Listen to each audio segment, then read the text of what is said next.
नमस्कार दोस्तों, स्वागत है आप सभी का आपके अपने यूट्यूब चैनल पे। चैनल पर नए सब्सक्राइब कर सकते हैं, बेल आइकन को प्रेस कर दीजिएगा ताकि वीडियो की नोटिफिकेशन आप तक पहुंचती रहे। तो देखिए, पीपीएल फार्मा की बात करेंगे, पिरामल फार्मा की। और आज भी इसमें देखिए 3% की गिरावट देखने को मिल रही है। इसका शेयर प्राइस अब 72 रुपये पे आ चुका है। तो बहुत ही इसमें कमी देखने को मिल रही है और काफ़ी इन्वेस्टर्स की मैं फ्रस्ट्रेशन समझ सकता हूँ। तो बहुत सारे इन्वेस्टर्स तो देखिए बीच में लिस्ट होने के बाद यहाँ पे लिए होंगे, लेकिन ऐसे भी काफ़ी इन्वेस्टर्स मैंने देखे हैं जो कि पिरामल इंटरप्राइजेस का जब यहाँ पे डीमर्जर हुआ था तो उसी की कुछ रेशियो में इसके शेयर्स मिले थे, तो वो तब से लेके बैठे हैं। और यहाँ पे अब देख सकते हैं कितना भारी भरकम नुकसान होगा, क्योंकि 200 के ऊपर ये लिस्ट हुआ था और आज यहाँ पे 72 के आसपास है। तो ड्रेस्टिक फॉल देखने को मिला, वो भी कम टाइम पीरियड में। और जब यहाँ पे लिस्टिंग नहीं हुई थी इस बिज़नेस की, तो यहाँ पे काफ़ी पॉजिटिव बातें की जा रही थी इससे रिलेटेड कि ये बिज़नेस काफ़ी अच्छा है। लेकिन उसके बाद क्या ऐसा हो गया, इस वीडियो हम जानेंगे कि सब कुछ यहाँ पे लग रहा है कि कंपनी में कुछ दम बचा ही नहीं है। और अभी जब डीमर्जर नहीं हुआ था तो लग रहा था कि बहुत बढ़िया बिजनेस है, यहाँ पे आगे चल के प्रॉफिटेबल कंपनी बहुत बड़ा यहाँ पे ग्रोथ करने वाली है। तो बहुत ड्रेस्टिक इसमें नरेशन चेंज हुआ है। अगर हम बात कर लें, देखिए पूरा डेटा देख लेते जब से यहाँ पे लिस्ट हुआ है, तो 58% ये फॉल हो चुका है, 58%। और एक और एग्जांपल, परफेक्ट एग्जांपल है जो मैं बार बार कहता हूँ कि फॉलिंग नाइफ को नहीं पकड़ना चाहिए। अब देखिए यहाँ पे ये जो फॉल आया है, यहाँ पे अगर हम स्टार्टिंग की बात करें तो इसका यहाँ पे डेट देख सकते हैं आप। ये रहा 19 अक्टूबर। यहाँ पे 200 पे खुला और यहाँ पे 190 पे क्लोज हुआ। यानी अगर देखो तो 5% की गिरावट सर्किट वाइज चल गया यहाँ पे। हालांकि 5-5% का सर्किट लगा था, इसलिए ज़्यादा मूव्स देखने को नहीं मिले। उसके बाद यहाँ पे देख सकते हो लगातार 2 दिन सर्किट लगा, फिर नीचे आया स्टॉक। फिर यहाँ पे देखिए बेस बनाने की कोशिश की इसने, लेकिन वो भी सक्सेसफुल नहीं हो पाया। यहाँ पे देख सकते हो ये बेस फॉर्मेशन बनाने की यहाँ पे कोशिश की गई, लेकिन फिर यहाँ पे ब्रेकडाउन हो गया यहाँ। उसके बाद फिर से गिरावट हुई, तो यही फिर अब रेजिस्टेंस बन गया, अब जो पहले सपोर्ट था। और यहाँ पे फिर से एक बेस बनाने की कोशिश हुई यहाँ पे, उसमें भी ब्रेकडाउन हो गया, यहाँ पे देख सकते हो। उसके बाद फिर देख सकते हो लगातार यहाँ पे अभी तो डाउन ट्रेंड में ही है, और हालांकि पूरा डाउन ट्रेंड में है, लेकिन शॉर्ट टर्म में भी देख सकते हैं कि मैं यहाँ पे डाउन ट्रेंड में ही देखने को मिल रहा है। तो एक इससे हम समझेंगे दोस्तों कि जो हम कहते हैं बार बार कि फॉलिंग नाइफ को नहीं पकड़ना चाहिए, इसका मतलब क्या है कि अगर कोई छुरा है, अगर आप उसको उछालेंगे उसके बाद फिर वो नीचे आ रहा है, तो उसको आपको पकड़ना नहीं चाहिए, आपके हाथ में इंजरी हो सकती है। तो ये रिस्की है चीज़ यहाँ पे। तो जो रिस्क लेने को तैयार हैं वही लोग ऐसा काम किया करें। जब यहाँ पे देख सकते हैं 100 के आसपास आया होगा तो बहुत लोगों को अट्रैक्टिव लगा होगा, लेकिन फिर से देखिए वहाँ पे भी 28% नीचे है, 72 पे आ गया है। तो रिस्की चीज़ है ये, और यहाँ पे इतना ही रिस्क लेना चाहिए जितना हम लूज़ कर पाएँ। अब ऐसा नहीं है कि मैंने बहुत यहाँ पे देखे लोगों को कि वो काफ़ी बड़े बड़े अमाउंट्स इसमें इन्वेस्ट करके बैठे हैं। अगर आपको यहाँ पे डीमर्जर के बाद मिला था तो भी आपको देखिए पोर्टफोलियो के एलोकेशन के हिसाब से चलना होगा। अगर पोर्टफोलियो में आपके 20 कंपनियाँ हैं, 20 स्टॉक्स हैं, तो उसमें किसी भी हालत में जो ये सब मिड कैप ये कंपनी है, लार्ज कैप नहीं है, तो मैं तो कहूँगा मिड कैप को 2 से 3% का वेटेज नहीं देना चाहिए। अगर किसी का पोर्टफोलियो, जैसे मैं छोटा सा भी पोर्टफोलियो मान लूँ, 2 लाख का अगर किसी का होगा, तो 2 लाख में से आपको यहाँ पे 2-3 हज़ार से ज़्यादा इसमें एलोकेशन नहीं करनी चाहिए। तो ये भी मैं बार बार कह रहा हूँ कि 2-3 अगर लाख है यहाँ पे 2 लाख का, तो इसका 2-3% कितना बनेगा, 2,000-3,000 ही आपको फिगर देखने को मिलेगा। तो या 2-3 हज़ार मतलब 4,000 में देखने को मिलेगा। आप कह सकते हो 2-3% की बात कर रहा हूँ, 4,000 से 6,000 के बीच में इन्वेस्ट कर सकते हो। अमाउंट 1 लाख का है कोई, तो उसी हिसाब से वो 2 या 3 हज़ार कर सकता है। तो ये तो मैं मिनिमम बता रहा हूँ, ये पोर्टफोलियो की साइज़ है। अब किसी का 1 लाख का पोर्टफोलियो है या फिर 2 लाख का, 3 लाख का, जो भी हो, 5 लाख का, उसमें से अगर वो इसमें से 3 लाख लगा के बैठा है, यहाँ पे 1 लाख लगा के बैठा है, यहाँ पे 60-70 हज़ार लगा के बैठा है, तो वो अप्रोच सही नहीं है। यहाँ पे आपका पूरी यहाँ पे इनकम चली जाएगी। ये आप लोग करते क्यों हो? क्योंकि आपको लगता है कि ये 1 लाख वाला 2 लाख बन जाएगा, ये यहाँ पे 60,000 वाला 1,20,000 बन जाएगा, डबल हो जाएगा। लेकिन इसके साथ साथ हमें ये भी तो समझना चाहिए कि ये बहुत ड्रेस्टिक कमी भी आ सकती है इसमें। तो ये मार्केट देखिए सर्वाइवल का गेम है। अगर आप यहाँ पे सर्वाइव कर गए तो आप पैसा बना जाओगे, बहुत अच्छा पैसा बना जाओगे। मैं बार बार कह रहा हूँ, यहाँ पे सर्वाइव करना ही मेन चीज़ है। अगर आप सर्वाइव नहीं करोगे, गेम से पहले ही आउट हो जाओगे, तो फिर आप रिटर्न नहीं बना पाओगे। अब जैसे लोग लालच यही करते कि इसमें ज़्यादा अमाउंट इन्वेस्ट कर देते कि डबल हो जाएगा, लेकिन ऐसा नहीं करना चाहिए दोस्तों। क्यों? क्योंकि अगर देखो आपको गेम में बने रहना है। अगर आप भले 1 लाख रुपए इस पे लगा रहे हो, लेकिन उसमें ज़्यादा अगर आपका यहाँ पे देखोगे तो आधा से ज़्यादा कम हो गया यहाँ पे। लेकिन अगर आप मान लो 10,000 ही लगा रहे हो और 10,000 पे मान लो ये गेम आपके फेवर में आ गया, आपका यहाँ पे स्टॉक जो है ऊपर चला गया, तो आपको 13-14 हज़ार का, तो लोग कहेंगे यहाँ पे तो गेन कम हुआ है, हमें काफ़ी कम हुआ है, 3,000-4,000 का गेन हुआ है। तो देखिए ये गेन होना ही इम्पोर्टेंट है।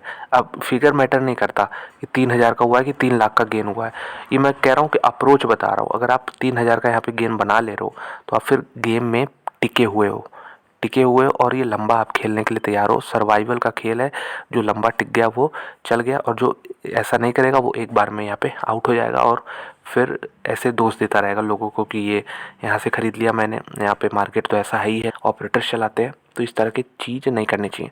तो चलिए, अब ये तो बात हो गई यहाँ पे पूरी इसके जो टेक्निकल सेटअप था उससे रिलेटेड। मैंने बताया कि गिरते हुए अभी भी देखिए कोई लोग यहाँ पे सोचेंगे कि 72 पे आ गया, अब इससे नीचे क्या ही जाएगा। तो देखिए बिल्कुल जा सकता है। अभी कोई यहाँ पे सपोर्ट नहीं है पिछला, ना कोई रेजिस्टेंस बन ऊपर है, तो उसके ऊपर निकलने दीजिए पहले। तो यहाँ पे कोई भी सपोर्ट नहीं है, तो इससे ये मत सोचिएगा कि 72 पे, ये 50 तक भी जा सकता है। तो अब मैं यहाँ पे वो फ्यूचर प्रेडिक्शन नहीं कर रहा हूँ 50 तक जाएगा, लेकिन हाँ, मैं अगर आपकी जगह रहता तो अभी नहीं खरीदता। मैं क्या करता, अगर कंपनी अच्छी होती कोई भी तो इंतज़ार करता, एक बेस फॉर्मेशन हो और उसमें यहाँ पे मल्टीपल यहाँ पे सपोर्ट ले, उसके बाद फिर से एक थोड़ा रेजिस्टेंस शॉर्ट टर्म में ब्रेकआउट हो तो मैं वहाँ पे खरीद लेता। उसके बाद बड़े लंबे टारगेट्स नहीं रखता, छोटे मोटे टारगेट लेके निकल जाता। तो इस तरह का गेम प्ले कर सकते हो अगर थोड़ा यहाँ पे एक्टिव हो। तो नहीं हो तो इस तरह के शॉक को इग्नोर भी कर सकते हैं। चलिए देखते हैं रीज़न क्यों यहाँ पे गिरावट हो रही है। तो मार्केट कैप देखिए यहाँ पे आप कह सकते हो $1 बिलियन के आसपास यहाँ पे पहुँचने वाला है।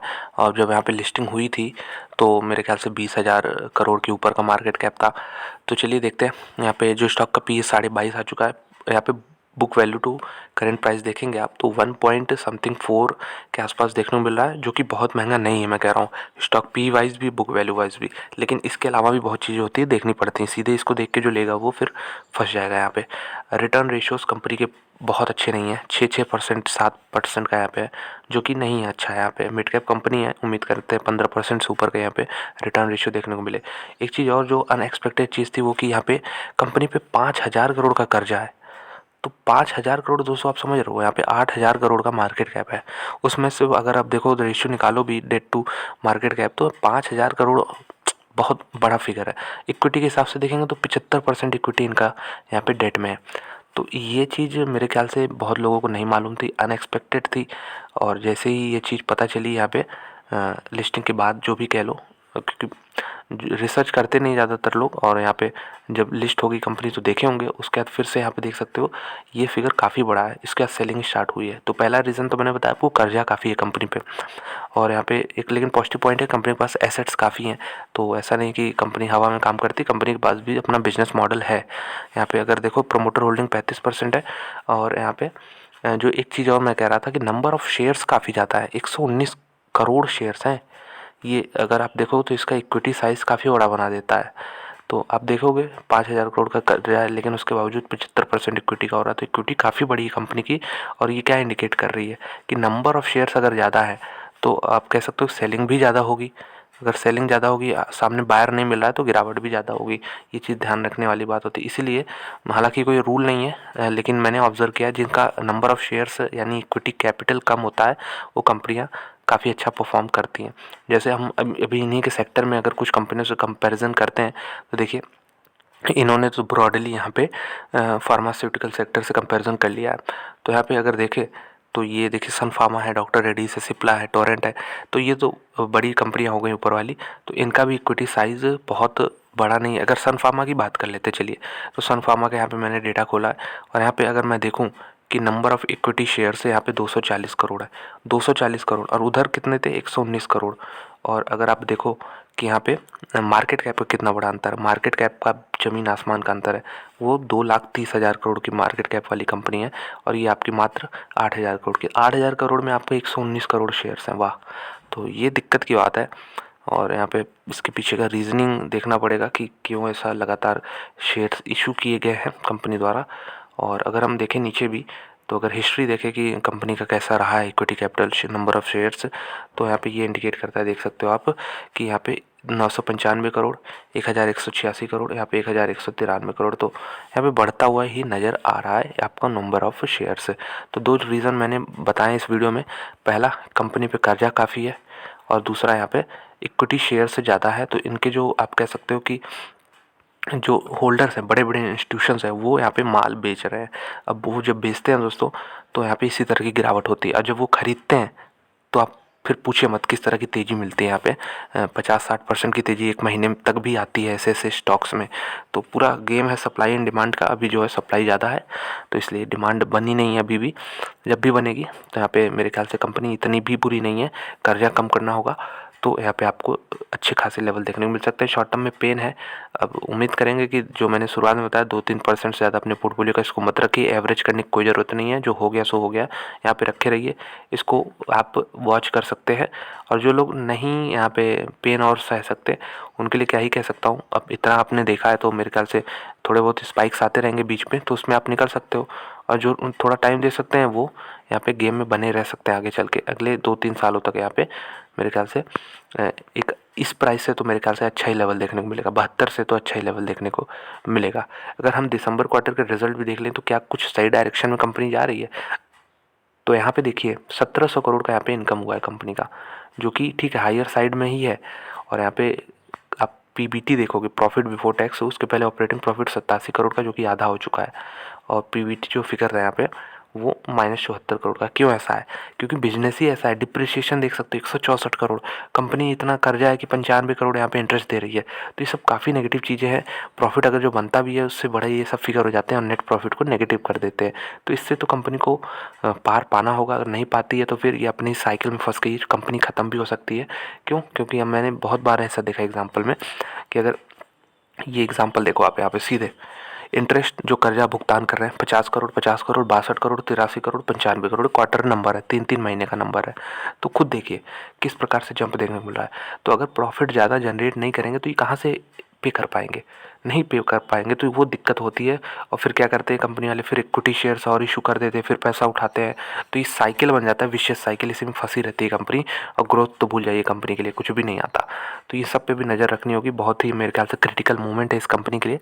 और यहाँ पे थोड़ा वेट एंड वॉच कर सकते हैं। इस पर जो भी अपडेट होगा उसको मैं कवर करूँगा। अगले क्वार्टर नंबर देखने बहुत ही ज़रूरी होंगे कि किस डायरेक्शन में आगे कंपनी चल रही है। तो यही था पीपीएल फार्मा के बारे में पूरा एनालिसिस था। पहले चार्ट हम लोग ने डिस्कस किया कि चार्ट पे पूरा इस तरह का पैटर्न है। कभी भी इस तरह के पैटर्न को पकड़ने की कोशिश मत करिए। आप यहाँ पकड़ेंगे और ये भी फिर ये नीचे आ जाएगा, यहाँ पकड़ेंगे तो और नीचे आ जाएगा। तो कोई ज़रूरत नहीं है। गेंस अगर मिस भी हों 10-20% जो भी हों, तो लेकिन पैसा बचाना ज़्यादा इंपॉर्टेंट है। अब जो हाँ रिस्क ले सकते हैं थोड़ा बहुत, वो तो लेंगे ही। उनको पूरा गेम मालूम है कि हमको इतना पैसा लूज़ करना है, इतना हमें बनाना है, तो उन्हें मालूम है। लेकिन जो बिल्कुल इस चीज़ से अनअवेयर है उन्हें कोई भी ज़रूरत नहीं इस तरह के स्टॉक्स में एंट्री लेने की। तो वीडियो देखने के लिए धन्यवाद। अच्छी लगी लाइक कर दें, चैनल में सब्सक्राइब कर सकते हैं इसी तरह के और वीडियोस देखने के लिए।